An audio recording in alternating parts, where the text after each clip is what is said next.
Halo semua, kembali lagi di channel Naik Level. Pada video kali ini saya akan membahas ulang saham BTPS ya yang saya sudah pernah bahas per tanggal 12 Januari 2024.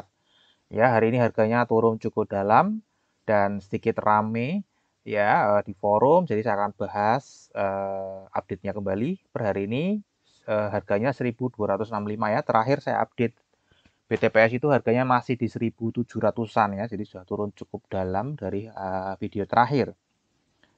Oke, nanti kita akan update seperti biasa dari 5 parameter, namun tidak akan terlalu detail karena ada beberapa yang diulang.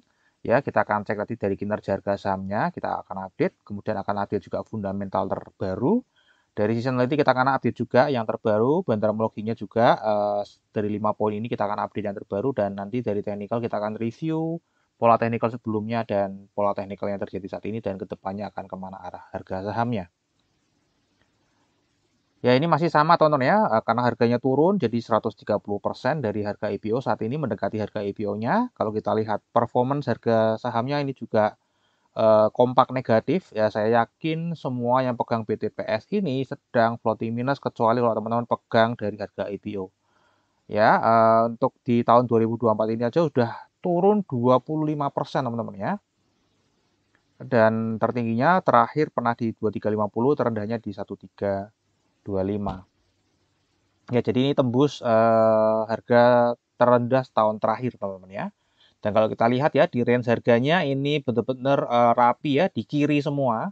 Ya, emang ini terendahnya kemungkinan akan menyentuh all time low-nya di 1.200 atau bahkan kembali ke harga IPO-nya di 975 kalau nggak salah tadi ya. Ya, 975. Nanti kita akan lihat ya, kira-kira seperti apa, apakah ada potensi ke sana atau tidak. Nah, ini profile company saya tidak akan bahas ulang lagi ya, ini perbankan syariah. Kemudian ini juga sama, ini masih sama ya dengan sebelumnya ya. Jadi BTPS ini untuk sumbernya ya itu dia fundingnya itu ambil dari middle high income, very rich, kemudian ada companies juga ya large and medium, kemudian disalurkan ke productive poor atau unbankable ya dengan loan size-nya itu di bawah 5 juta ya. Ini ya teman-teman ya customer-nya ya teman-teman ya, dia ya ibu-ibu yang jual barang dagangan, memproduksi ya, petani, kemudian beternak juga ya. Intinya ini masyarakat kecil lah ya teman-teman ya, target marketnya mereka. Nah, ini adalah laporan keuangan tutup tahunnya teman-teman ya. Kalau kita lihat sebenarnya naik ya secara pendapatan, namun memang ada masalah, ini sudah dibahas juga ya, pembentukan cadangan kerugian penurunan nilainya ini cukup tinggi ya, naik 2 kali lipat dibanding tutup tahun 2002. Jadi ini isunya di sini teman-teman ya, isunya BTPS-nya ada di sini ya. Karena ada kredit macet atau kredit berpotensi macet sehingga CKP-nya ini meningkat cukup tajam. Nah, ini pendapatannya teman-teman ya. Kalau kita lihat di 2023 pun sebenarnya pendapatannya masih naik, namun labanya turun tadi karena peningkatan dari CKPN atau cadangan penurunan nilai ya. Nah, di tahun 2024 laporan bulanannya sudah muncul dan ini saya annualize-kan di tahun 2024 ya, itu berpotensi turun lagi di tahun 2024 berdasarkan data Januari ya. Secara pendapatannya turun, bahkan labanya turun kembali teman-teman ya. Kita akan cek. Nah, ini ya teman-teman ya, ini adalah data saya bandingkan dengan tahun sebelumnya ya, di mana ini di bulan yang sama, di bulan Januari 2023 pendanaannya 470 miliar ya. Kemudian ini di Januari 2024 turun ya, jadi 462 miliar. Kemudian laba bersihnya ini turunnya juga lebih parah teman-teman ya. Turunnya hampir 50% ya, dari 140 dia turun menjadi 74 ya, miliar aja di bulan Januari 2024. Makanya nggak heran tidak ada perubahan yang signifikan di kinerja bulan Januari ya. Jadi distribusinya tetap berlanjut ya. Dan tentu saja itu disambut meriah oleh investor retail kita. Nanti kita akan bahas di sesi bandarmologi. Ya, dan ini isunya teman-teman ya, isu dari CKPN bulan Januari masih naik dibandingkan Januari tahun sebelumnya. Ya, jadi, kerugian impairment ini ya, CKPN ini di Januari 2023 hanya 98 miliar, di Januari 2024 bukannya tambah turun karena tadi 2023 sudah naik cukup tinggi, ternyata malah naik kembali. Ya, artinya masih ada beberapa customer yang berpotensi gagal bayar ya, mungkin customer baru atau tidak, saya nggak ngerti. Ya, jadi ternyata isunya masih di sini masih sama, jadi belum ada perbaikan setelah lewat tutup tahun 2023, justru malah semakin turun ya, turun kembali baik dari sisi pendapatan, laba bersih maupun CKPN-nya justru malah naik lagi gitu ya. Jadi lebih parah ini teman-teman ya kinerjanya di Januari, namun baru Januari ya. Jadi belum bisa disimpulkan karena baru 1 bulan. Oke, struktur pendapatannya ini tutup tahun 2023 untuk laba kotornya masih oke lah, masih stabil. Ya, yang jadi masalah memang tadi ya di sini ya ada pencadangan untuk pinjaman yang berpotensi untuk gagal bayar. Nah, ini teman-teman ya tutup tahunnya pendapatannya sebenarnya masih naik. Nah, beban pokok penjualannya naiknya lebih tinggi. Laba kotornya naiknya jadi berturun ya. Nah, ini ya. Tadi beban usahanya nanti cukup tinggi sehingga laba bersihnya turunnya cukup dalam karena tadi ada pencadangan.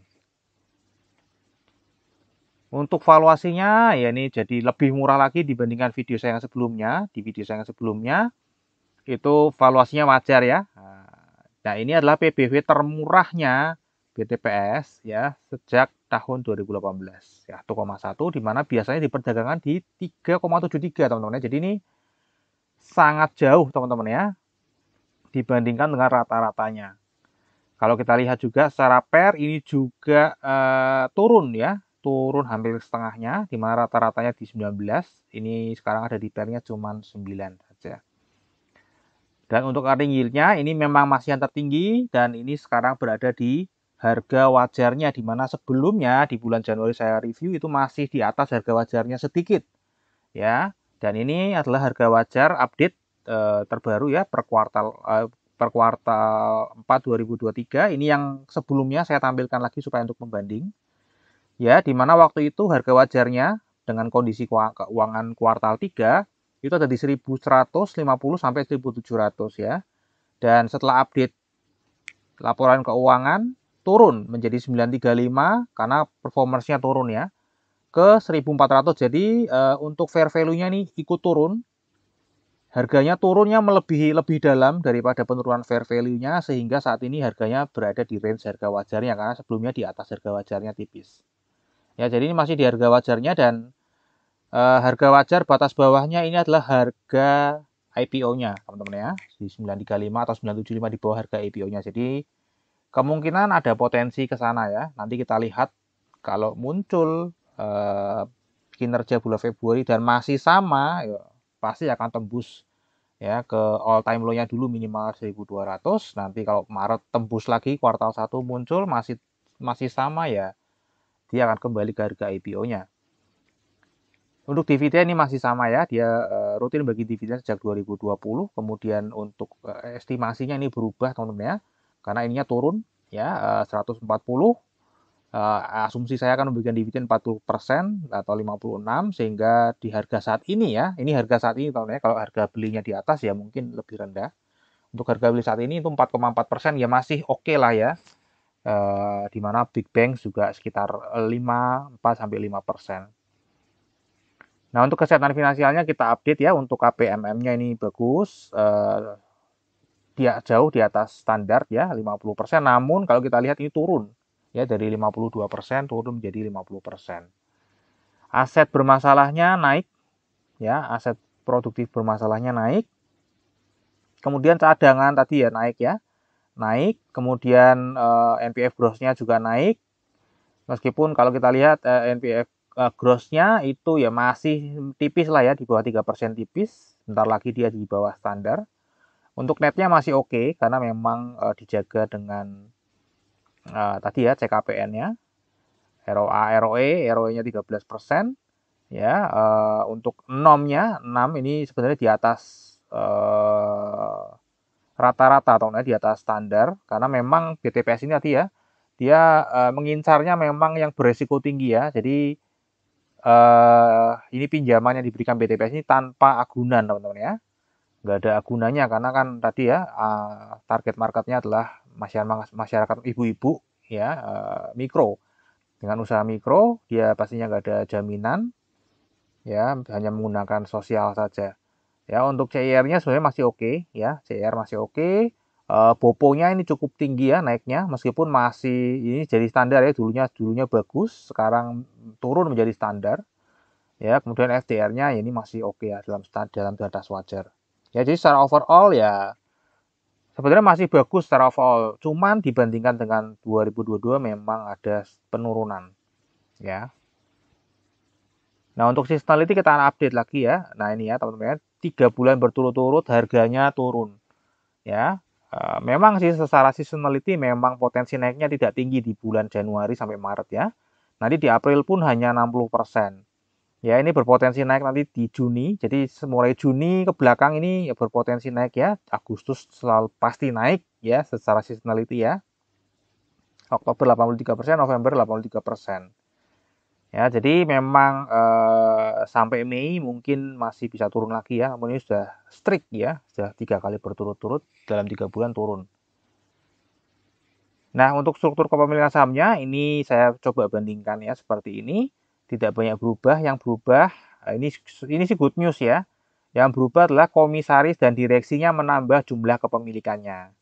Ya, dari 195 jadi 244 900 ya. Ini good newsnya, artinya manajemen optimis nih karena dia optimisnya tambah pemilikan saham nih ya. Manajemennya optimis kan, mereka orang dalam, mestinya lebih tahu ya. Cuman angkanya belum mencerminkan ya, mungkin belum mencerminkan optimisme tim tim apa manajemen. Nah, peran investor asing ya ini ya masih sama dengan yang sebelumnya. Inilah yang membuat harganya turun, yaitu investor asing buang barang terus-menerus. Ya, dan di bulan Maret ini strict ya, setiap hari selalu buang barang. Nah, kepemilikan retailnya ini ya tadi disambut baik ya, investor asing masih buang barang, reksadana asing masih buang barang, pemilik stok terbesar kedua setelah pengendali buang barang terus, disambut antusias oleh investor retail. Ya, kebetulan memang BTPS ini masuk ke beberapa watchlist ya di value investor ya. Beberapa influencer yang menggunakan value investing. Ya, jadi ini disambut karena kalau value investing itu kan semakin murah harganya semakin menarik untuk dibeli ya. Jadi mereka akan terus membeli ya, dan ini kalau kita lihat penambahannya setahun terakhir 12.600 dan per orangnya ini penambah sekitar 62,5 juta. Dan di Januari ke Februari tambahnya cukup besar ya, kira-kira 10% dari setahun itu ada di Januari ke Februari. Dan ini juga lebih besar ya, 82 juta per orang masuk ke saham BTPS ya, membeli saham dan dibuang oleh reksadana asing. Ya, ini perpindahan sahamnya selama setahun terakhir ya, masih terjadi distribusi yang sangat masif ya. Kita lihat ya, dari sini kelihatan masif, kemudian dari bandar detektor juga terlihat masih masif, kemudian kita lihat di broker summary juga ya masih didominasi oleh seller. Nah, kalau kita lihat ya, ini ya detailnya. Lokal IB ini adalah pengendalinya ya, BTPN, sorry ya, bukan BTN, BTPN. Ya, jadi kita bisa take out saja, ini pemilik terbanyak. Ya, kita take out saja. Ya, sehingga pemilik terbesar kedua setelah pengendali adalah reksadana asing tahun Februari 2023. Namun Februari 2024 ini sudah berubah posisinya ya, di mana pemilik saham terbesar kedua setelah pengendali adalah investor retail lokal ya, yang dimana selama setahun terakhir dari Februari ke Februari terus menambah kepemilikannya, mendapatkan barang dari reksadana. Kemudian dari ya ini semua investor asing ya, bahkan kalau kita lihat ya reksadana lokal pun juga ikut menyerahkan barangnya ke investor retail lokal. Saking antusiasnya investor retail lokal memburu saham BTPS, semakin turun semakin jos, dibeli terus ya. Oke, jadi ini uang besar sedang buang barang ditampung oleh investor retail lokal.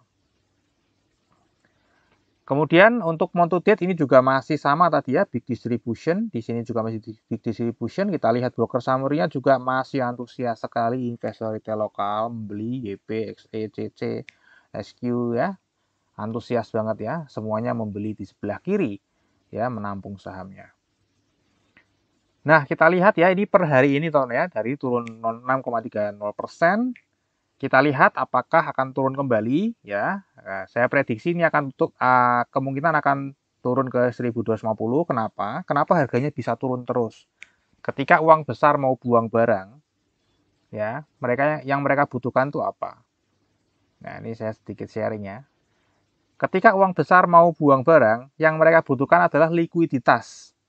Ya, yang mereka butuhkan likuiditas. Berarti orang yang mau beli dong. Kalau mereka mau jual harus ada yang mau beli.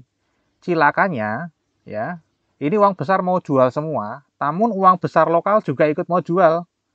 Nah, ini jual semua nih, reksadana lokal juga jual, ya, insurance lokal juga jual. Ini hanya lokal corporate, ini hanya kecil sekali juga. Ya, jadi ini masih uang besar masih mau jual. Ya, jadi masalah mereka sebenarnya bukan harga, namun apa? Likuiditas. Nah, karena ada investor retail yang memberikan likuiditasnya, ini kita lihat ya di sini ya. Kita lihat sedikit bahas lebih detail ya. Di sini ada antrian ya, dan ini pasti antrian investor retail lokal. Ya, karena jumlahnya banyak. Kalau ini ya secara lotnya besar, namun jumlah antriannya hanya 28. Jadi ini bukan investor retail lokal. Ya, jadi ketika uang besar mau buang barang, mereka butuh likuiditas. Ya, ini saya sudah hitung tadi di sini kira-kira ya kalau di likuiditas diuangkan, ini totalnya ada 7 miliar. Nah, ketika mereka mau buang barang 7 miliar, mereka tinggal hajar kiri sampai harga 1250 dibuang semua ini. Mereka bisa buang barang 7 miliar. Ya, jadi ini ada likuiditas di sini teman-teman. Kalau nggak ada likuiditas, apa yang mereka akan lakukan? Mereka akan menaikkan harga sahamnya. Ya, untuk apa? Supaya investor retail lokal yang tadinya mau beli di bawah jadi menyesal. Aduh, kenapa saya nggak beli di bawah ya? Sekarang harganya naik. Akhirnya mereka beli di pucuk. Terjadilah likuiditas di pucuk. Ya, sudah naik misalnya, akan terjadi likuiditas di pucuk ya. Investor retail lokal akan mengantri di sini dan di saat itulah uang besar akan mengambil likuiditas yang disediakan oleh investor retail lokal. Karena tadi uang besar lokalnya nggak ada yang mau kasih likuiditas, mereka sama-sama mau buang. Ya, kita lihat di sini tekanan jualnya juga ya. Lebih condong yang buang daripada yang beli. Ini sempat ada yang beli di jam 14.30 ya. Kemudian jam 3 ini sempat penutupan ada yang beli cukup banyak teman-teman, namun di jam 4 masih tetap buang lagi. Ya, lebih dominan yang sellernya. Nah, untuk technical di video saya sebelumnya ini masih di harga 17.55, saya prediksi akan naik ke 18.70, kemudian dia akan turun di bawah 15.60 ya. Di sini saya belum buat garis supportnya karena jauh sekali nariknya di awal IPO. Saya prediksi ini turun di bawah 1.400, kemudian akan naik lagi dan dia akan turun lagi, mungkin akan ranging ya. Saya prediksi dia akan ranging di sini dengan likuiditasnya 12 M per hari. Nah, ini adalah update-nya teman-teman ya. Di sini waktu itu saya memprediksi harganya akan naik ke 18.70 namun tidak sampai ke 18.70 ya. Nah, dia nggak sampai 18.70, naiknya cuma sedikit, kemudian langsung turun. Ya, langsung turun ke bawah 15.60 teman-teman ya. Ya, ini garis supportnya sudah tertembus 15.60. Turun lagi ke 14.60 dan ini menuju all time low-nya dia di 1.200 dan tadi ya seperti yang saya sudah infokan kemungkinan dia akan kena ke sini ya teman-teman ya. Bahkan kalau investor retail lokal terus menyuplai likuiditas ya dan nanti di bulan Februari kinerjanya masih sama BTPS ya bisa jadi ke 975 teman-teman ya. Dan ini kemungkinan besarnya terjadi ya. Karena semua uang besar dibuang barang. Semua uang besar buang barang. Kecuali kalau ada yang menampung sebagian ya. Ini enggak ya. Semua uang besar buang barang ya. Tinggal dilihat di ini ya teman-teman ya. Di sini di order book. Dilihat aja antriannya ya. Kalau masih kayak gini teman-teman sebaiknya ya hold dulu aja. Ya, selama masih antriannya banyak, ya ini jumlahnya besar, dia pasti akan dimakan likuiditasnya. Ya. Kecuali kalau di sini sudah antrian sudah sepi ya. Nah, itu mungkin bisa akan dinaikkan sahamnya ya untuk memancing likuiditasnya muncul kembali. Oke, itu aja. Kita akan masuk ke risk saham-nya. Nanti untuk kinerja jangka panjangnya masih naik, kinerja jangka panjangnya masih naik ya. Masalahnya memang ada di laba bersih saja di JKPN yang masih tinggi. Valuasinya saat ini sedang di harga wajarnya, rutin bagi dividen, forecast-nya 4,4%. Berpotensi naik di atas 60% nanti di Juni ke belakang ya, Juni, Agustus, Oktober, November, dan Desember. Bandarmologi sedang distribusi setahun terakhir, 1-8 bulan juga sedang distribusi dan teknikalnya sedang downtrend. Terakhir teman-teman, disclaimer ya, jadi analisa yang saya buat di YouTube ini adalah analisa saya pribadi yang tentu saja juga bisa salah ya teman-teman ya. Ini bukan ajakan jual atau beli saham BTPS. Silahkan teman-teman tetap wajib melakukan analisa sendiri. Jadikan video saya ini hanya sebagai second opinion. Jika analisa saya mendukung analisanya teman-teman, silakan bisa mengambil keputusan investasi. Namun jika analisa saya kontra dengan analisa teman-teman, ya mungkin bisa dianalisa ulang atau mungkin beralih ke saham lain yang masih banyak ya, masih ada 900 saham lainnya di Bursa Efek Indonesia. Oke, sampai di sini dulu aja analisa video saham BTPS. Semoga bisa bermanfaat ya. Kita akan ketemu lagi di video yang berikutnya.